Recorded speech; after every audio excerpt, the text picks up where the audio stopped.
The Southern Poems of the War, collected and arranged by Miss Emily V. Mason.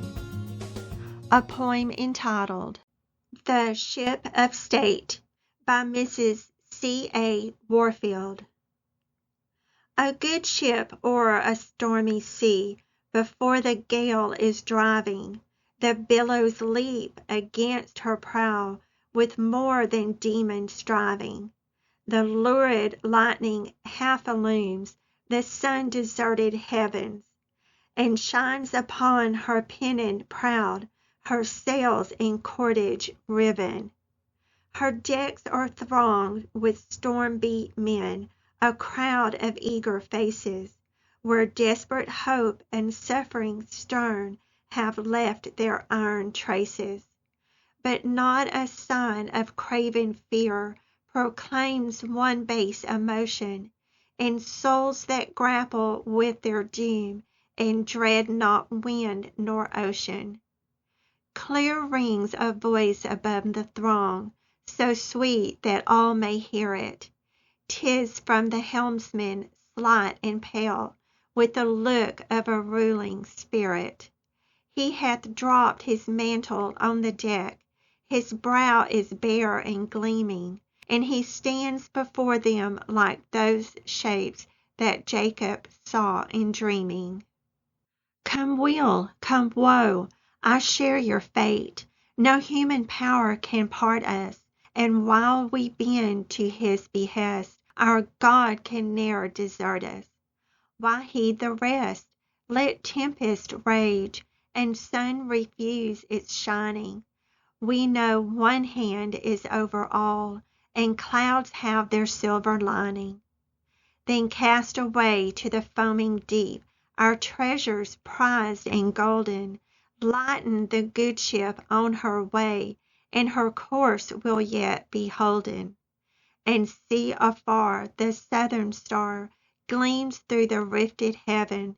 Till seas o'erwhelm, I'll hold this helm, while by the gale we are driven. And still across that stormy sea the noble ship is driving, but the frantic waves shall drop to rest, vain is their demon striving.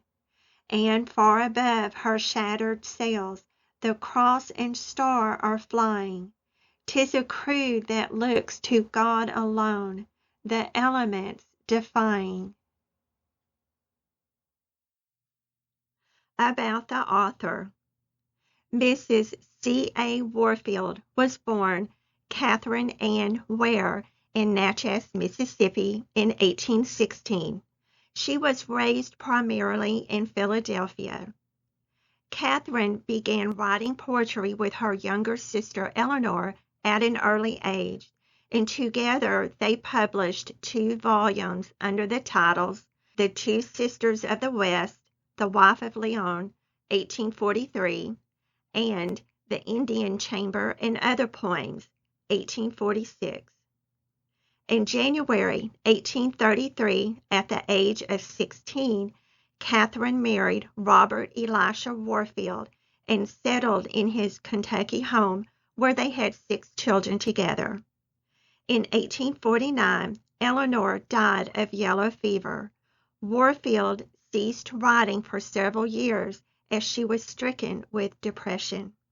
In the mid-1850s, Catherine was encouraged to start writing again by her niece, Sarah Ellis, who was already a successful novelist.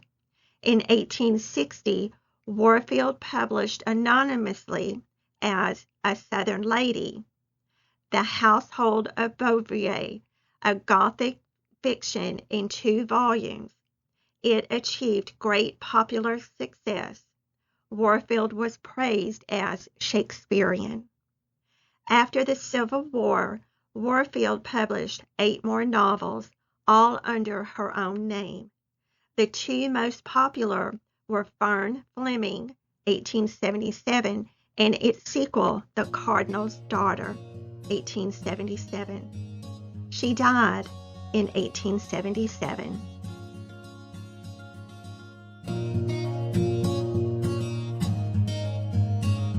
Thank you for stopping by, Lady Carrie Ann.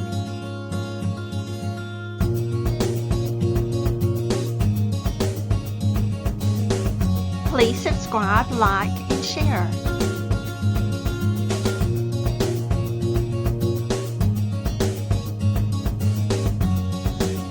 Count your many blessings every single day.